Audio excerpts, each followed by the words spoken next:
Super Bowl 57 wrapped up. I'm a little bit late to do this video. The Super Bowl's been over for like hours now.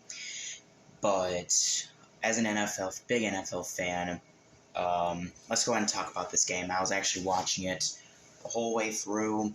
One of the few Super Bowls I've actually had the chance to watch live. And the first one I've watched live on an actual TV in quite a while. Anyways, it was a really good game. I mean, at the halftime, 21-14. I'm a sucker for high-scoring games, especially if there is good play from both sides of the ball. Like, it gets kind of boring sometimes if the offense is playing really well and then the defense is just playing total garbage. But I think for the most part, both sides play really well. The offensive lines are really good. I don't remember if anybody even got sacked in this entire game. I don't recall any of that happening. And Super Bowl 57 had quite a wild finish. So let's go ahead and talk about it, okay? Well, here's this play with 12 minutes left. And he gets it into the end zone. I think that was Kadarius Toney, former New York Giant. He scored the touchdown right there. Let's go and talk about those graphics real quick. I was waiting to see what these new Fox graphics were going to look like. I was really excited to see what they'd come up with, and I was hoping that they wouldn't stray too far away from the original design from 2020 through 2022. And I'm glad to report that they haven't strayed too far away from that whatsoever.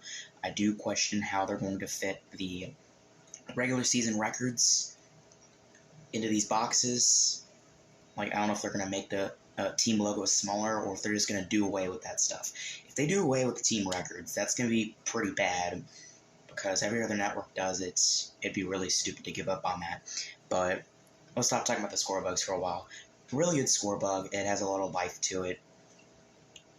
And a lot of the qualities of the original scoreboard from 2020 through 2022 are still around in this one. And some aspects actually look even cooler. Anyways, back to the game itself.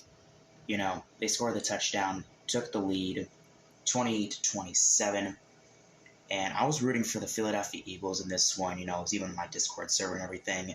And we were all cheering on the Philadelphia Eagles to win this thing, get their second Lombardi, and win the Kelsey Bowl.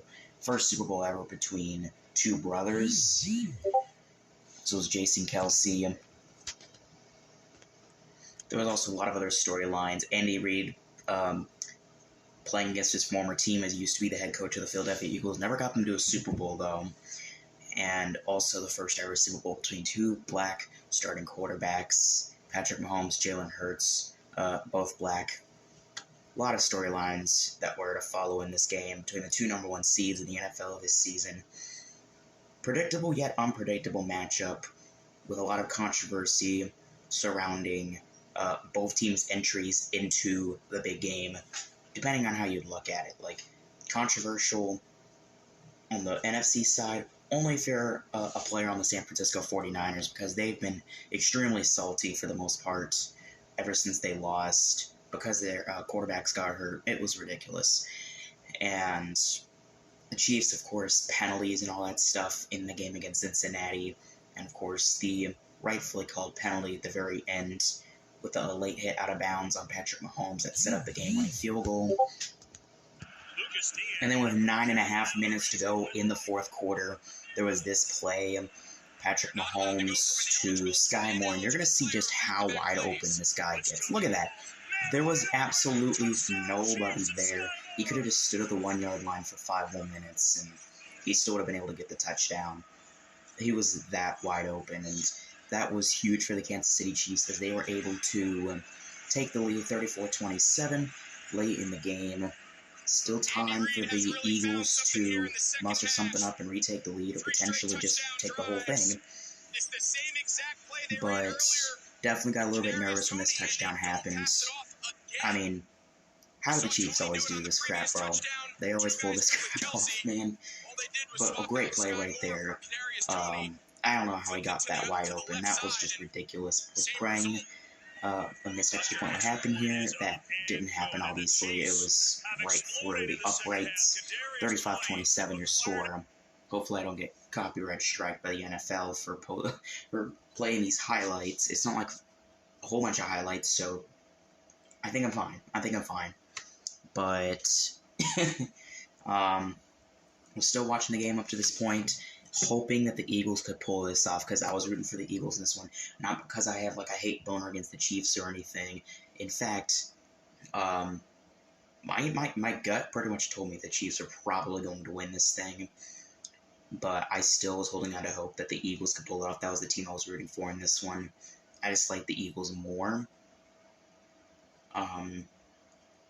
But I would have been happy with whoever won the game, honestly, as long as the refs wouldn't do something stupid to leave a sour taste in this game, which up to this point was turning out to be a very great game. It wasn't a snooze fest, it wasn't a blowout, it was a shootout between two of the best teams in the league, and that was all we could have asked for a Super Bowl, and a great end to the 2022 season. There was a fumble problem with the Eagles, though. It wasn't in this portion of the game or anything like that. It was earlier in the game. Jalen Hurts dropped a snap and ended up being scooped up by the Chiefs to turn for a touchdown, which I believe at that point the score was like 14. I don't remember what the score was, but it kept the Chiefs in it. It was in like the first or second quarter when that happened. And then it was like a screen pass or something like that, I believe. I don't remember who it was that caught it, but they ended up getting hit and fumbled the football. That's at least what the initial ruling was, and it would have been his second scoop 6 for the Chiefs. However, it was called back, called an incomplete pass, and people have said that that was the incorrect call, that it should have been a scoop 6 touchdown. I don't know if they made the right call. Personally, I was happy that they turned it back, because, again, I was rooting for the Eagles in this one, but, yeah. This next play right here was a work of art. Right now, they're at like the 47-yard line. He's going to have a man deep downfield. Jalen Hurts just darts this one down. Look at that. Inside the 5-yard line. I was so hyped when this play happened. It was beautiful. And I believe that put him pretty much over like 300 yards passing. No, I don't think it put him over. It put him pretty darn close, though. He was able to get it in 2 feet in bounds easily.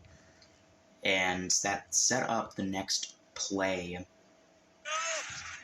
As you can see here, touchdown for the Philadelphia Eagles. Took him a while to confirm. Well, not confirm. It didn't take him a while.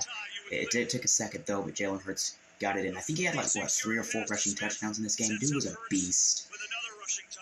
And I believe, apparently, the 70 rushing yards that he had, if that's what I remember seeing on Twitter, was a Super Bowl record for a quarterback. Pretty cool. So 35-33 with 5 minutes to go. It is detrimental to tie this game, because you know what the Chiefs can do. They can run the clock down and all that stuff, get a lucky penalty, and EA was able to get in right here. And the 2-point conversion is good. 35-35, a tie game here in Glendale, Arizona. And let's keep moving the marker down. I believe this is the play where everything went wrong. I do apologize if this is the wrong play. 3rd down and 8 from the 15-yard line. Eagles could get a lot of time to make something happen. It's over. And then comes in a flag. There is a penalty marker on this one, and it ended up being a holding call. I don't remember who the guy was that was called for the holding. It's not saying who it was on. It just says what the call was, but here we go. We're going to go ahead and put the playback speed at like... So we did grab a little bit, like just a moment ago. And then he's grabbing right there. I've seen other camera angles where he's pulling on some jersey, but at the same time, it doesn't really appear that Juju's stride was broken by the hold by any means. So it wasn't holding him back or anything like that. But there is a lot of questions about whether this was the right call at all. There was a lot of questions about whether this is the right call or not. I don't really know what to think. My mom thought it was bullshit. I thought it was bullshit at the time. Feel free to argue in the comment sections whether you think the holding call was the proper call to burn onto the field here.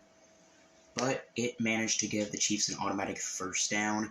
They were able to run the clock down sub 10 seconds and kick the field goal to ultimately take the lead 38-35, which was just absolutely brutal.